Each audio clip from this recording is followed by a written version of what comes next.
Hello and welcome to week 10 of CAA Today, hitting double digits for the second season in a row. Just going through week 10 review here, as well as a week 11 preview. Starting off, week 10 was another battle for Appomattox week. So the South held a 4-2 lead going into this one, and this week ended 3-3 on both sides. So the South still has an advantage at 7-5. However, in a tiebreaker race, which is the margin of victory, the North had a 56-point swing, and they're now plus 40 on margin of victory. So let's run through each of these games here. Starting off, we had Nova at William and Mary, I believe, and William and Mary forfeited by delay of game. So right on to the next one, we've got James Madison at Duquesne. I got smacked around by my soccer schedule and by Lancer. Final score was 35-7.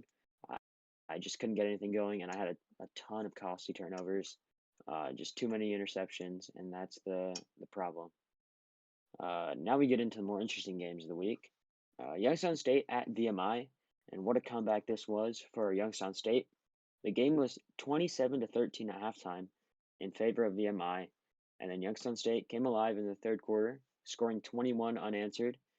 And then, so at the end of the third quarter, it was 34-27. And then Youngstown State had a huge fourth quarter in which they scored 35 and only gave up 7. And so the final score was a whopping 69-34 for VMI. Seeing a game that they were leading at halftime just slip away like that and end in a landslide. Not something you see very often from the coach there. So pretty crazy game there. Next up, we've got Richmond at Robert Morris. In this game, nothing too special. Richmond made quick work of Robert Morris. They jumped out to a 21-7 lead and then defended their way to a 21-10 win. Next up, we've got Morgan State at Delaware State. It was fairly close. The game was 23-22 in favor of Delaware State at the end of the third. However, a 14-0 fourth quarter led the Hornets to a win, 37-22. Matt, you want to talk about that one? Yeah, this was probably the best defensive performance of my career. I believe I only gave up 22 total points, which was by far the lowest. Also, some really nice clock management helped me out in the end here, but it's good to get to 6 wins before the end of the season. Felt the same way last week when I got my sixth win. It's always good to get that 6th win. Get you at least 500. Next up, we've got Towson at Delaware. This was our game of the week last week, I believe. Don't quote me on that because our script, we didn't have one. But this game was pretty hype. You know, you've got Towson who's recovering, and Delaware who's always a power. It was a true battle between two very good coaches. This game went back and forth. Towson was able to tie it at 21-all in the fourth on a field goal. And then the game went into overtime. Towson got the ball first, couldn't convert on a third down, went for the field goal, and it missed, hit the upright and went out. And then Delaware was able to turn around and convert a field goal of their own. And that was the final score there. The Blue Hens 24, Towson 21. Tough loss for Mr. D, but he'll be right back at it next week. Our stat of the week here, Youngstown State and VMI had as many points in the fourth quarter as me and Lancer had in the whole game, albeit me and Lancer didn't finish our game, but still, that's a lot of points in a single quarter, 42, I believe. And so crazy quarter there for Youngstown State and VMI to finish off the game. What I got wrong, I missed Duquesne, I believe, and I think the rest of them I got right. The rest of them were kind of obvious.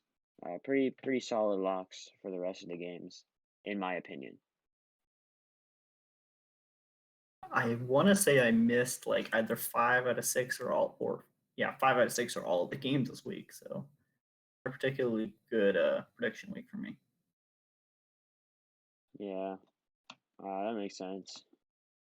Moving on, no player of the week, no power ranking. Go to contender and pretender. Matt, you want to take this away? Yeah, so contender-wise, I'm just going to go with Western Illinois. They beat a really solid Valpo team to get to 7-3, and I believe they have a new defensive coordinator, so I'm not sure how that's going to play out. And then for pretender, I'm just going to go with Baba at UNA. He started, I want to say it was 6-1, but he's on a sliding and he's in 6-4, and that doesn't bode well for the rest of your season. Nice, nice. My contender is Stephen of Austin. They just beat a very good McNeese team. They're at a sneaky 6-4.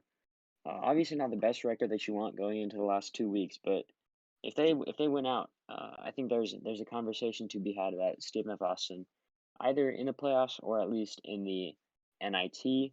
And for pretender, I'm going myself. I had high aspirations. I finally got ranked, and then I blew it with a loss to Lancer, and it was a terrible loss as well. Every team that has been any like decently coached this year, I have lost to. Brown, Indiana State, Richmond, and now Duquesne with Lancer. Speaking of which, Lancer is going to be taking over my spot for the next month because I got to deal with things. So, because we get Val back, which will be exciting for Duquesne. And so, yeah, moving on, we got the Week 11 preview. Starting off, Delaware at Morgan State, and I mean this one is a pretty obvious pick for me. Morgan State's at 2-8, Delaware's at 7-3, almost opposite records for the two teams. So give me the Blue Hens, and I'm gonna say big. Give me the Blue Hens, 42-14.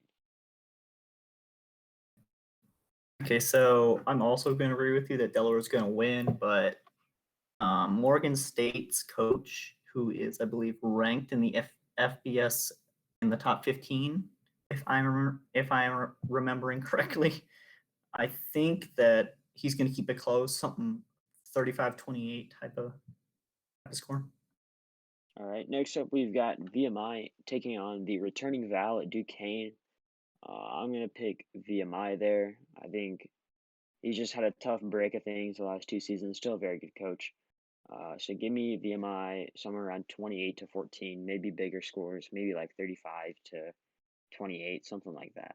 35 to 31, something up there in the 30s. I think VMI is going to, or Val is going to have a little bit of rust.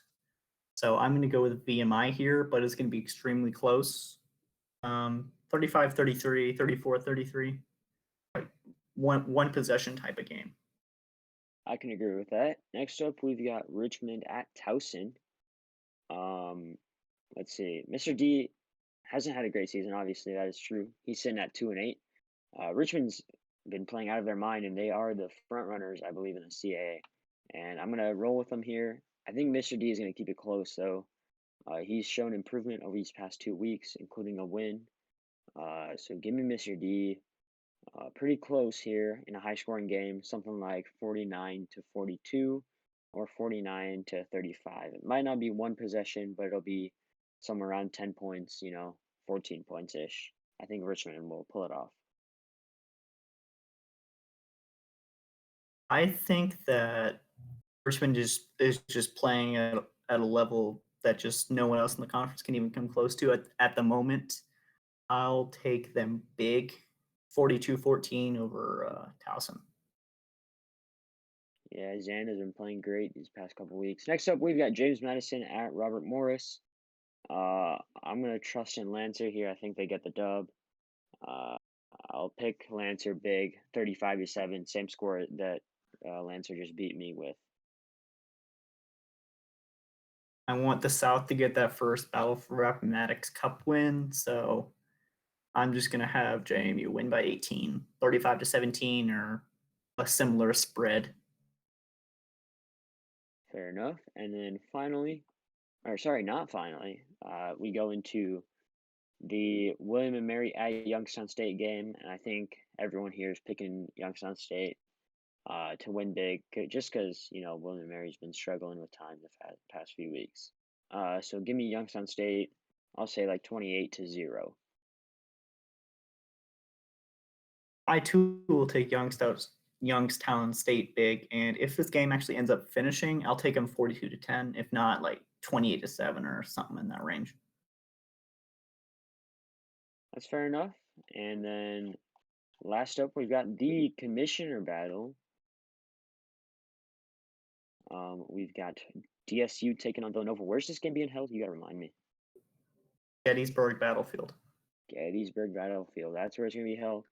And I'm gonna back Nova here. I think they make a great case here to win the CAA North with a high-profile win against Delaware State.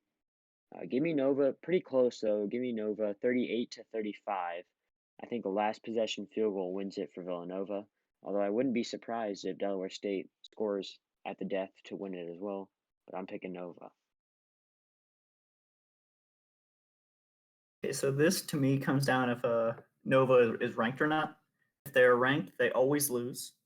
So if they're ranked, I'd say I can probably pull off a close win, like 49-45, 52-47 type of thing. But if Nova's not ranked, I think I can still pull off a close win, like 52-48, somewhere in that range. A lot of points going to be scored in that game. We don't have odds makers, so we're going to go right into the only listener question that we have. This will be a quick episode. We've got what are your conference predictions or for picks for each conference winner, I should say. So I'm going to go through my standings alphabetically. In the America East, I think that it's going to be Maine actually who's going to win the conference. I think New Hampshire just misses out. So I'm calling a big upset there. I think Maine's going to win that New England division, and then they'll be able to defeat anyone from the tri-state. So give me Maine in a shocker. I don't trust in. I should trust New Hampshire because they're like the second ranked team, but give me Maine. That's my hot take for the day. In the A Sun, I'm gonna go with. Oh gosh, this is interesting because you got It's wide Campbell open. at 5 Campbell at 5-1, but Mercer's right there at 4-2, and they're a lot better team overall. Kennesaw's there at 4-2. They're also a better team, I believe. Campbell just got lucky with their conference record. Oh man, this is an interesting. You're looking at the dusk. You've got ETSU and North Alabama. I'm gonna go with Fruity at East Tennessee State. I think they will pull it off. So give me Fruity. Going on Big Sky. Poor Give Alabama me A&M, 0-10. yeah. Oh man, how they fell off. Big Sky, give me Eastern Washington, no questions asked. Carolina football, give me Charleston Southern, no questions asked. Colonial, give me Richmond, no questions asked. Delta, give me Jackson State, no questions asked. Ivy, this one's interesting because you got Columbia, who's slated to enter the championship game if they were able to win one more game. But you've got Princeton and Penn fighting for that second spot, assuming that Columbia doesn't win out, or assuming that Columbia doesn't lose out.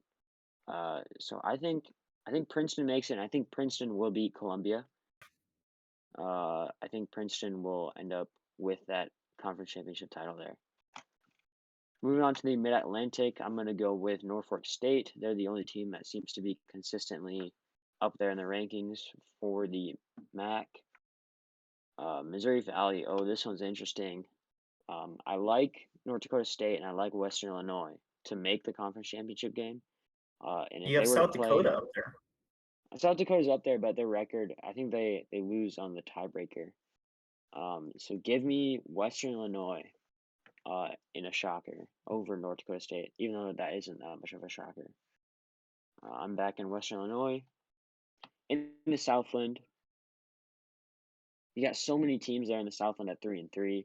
You got three teams up there at 5-1, and I think Incarnate Word and McNeese State are going to be the two in the final. I think McNeese State has it in them to pull this off because I believe Abilene Christian has a pretty rough last two games, if I'm not mistaken. And I think our Incarnate Word is able to pick up their game here, win out. So I'm going to pick McNeese. Wait. Albion Christian has a negative point differential at 7-3. That's kind of impressive. Huh. That is very impressive actually.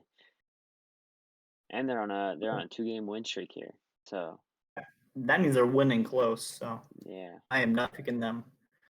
Here we go. I've got 12-12 pulled up. So give me a second. Out of the America East, I'm gonna New Hampshire is my number one team right now, so I'm gonna have them coming out of the New England division, and then the Tri-State. Let's see, who do we got here? I'll take Albany coming out of the Tri-State, and New Hampshire's probably going to win, I think, the title for that conference. The Atlantic Sun is just wide open. Let's go with, you know what? Screw it. Let's go with Jacksonville State and Campbell, and then let's give Campbell the win. Here. Big Sky. Eastern Washington and Idaho State are probably the two teams making it, but I think Plaque is going to lose to Tenney in the conference championship, so let's give Idaho State the title there. CFC, it's probably going to be Charleston Southern or Davidson, but I'm leaning towards Charleston Southern right now. The Colonial, the North could get kind of wacky depending on how this week ends up. If Villanova and Youngstown State both win, Villanova gets in. If Villanova loses but Youngstown State wins, Youngstown State, I want to say, automatically gets in against probably Richmond or Delaware. I'm going to go with Richmond to win, close. For the Delta, yeah, Jackson State, easy. Ivy League, I think it's going to end up being Columbia and Penn, and I want Columbia, or I would like to see a change in that league, so I'll go with Columbia coming out. The MAC, let me see, who do we got here?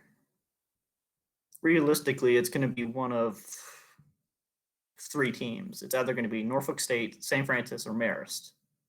Unfortunately, Lafayette just is a little bit too far behind. I want to say I think they have a tiebreaker holding them back, but I'll go with Marist coming out of there. Missouri Valley.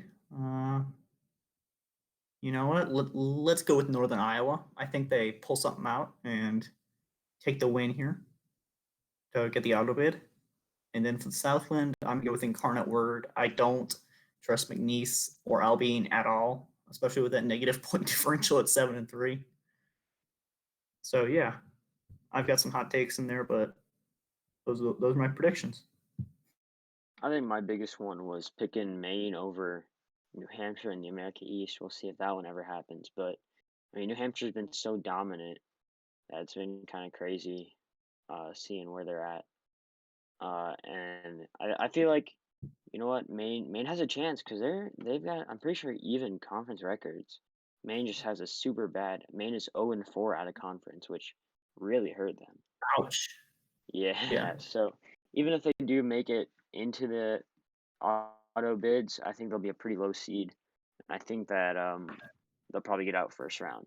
Just looking at their out of conference schedule and how that worked out. Well, that'll be it for us. This is a short one here. We're supposed to have Stuart on, but I guess he decided to rain check on us. That'll be it from here. Oh well, that is what it is. Hope you guys enjoyed. Yeah. If you're watching still, thanks for watching. If you're watching this on YouTube, you know what it is. You know how to do like the video. I'm sounding like a really cringy YouTuber right now. Yeah, you are a little bit. Yeah, I really don't like that. My apologies for that. Anyways, see you guys later in 2 weeks for another episode of CAA Today. Peace out.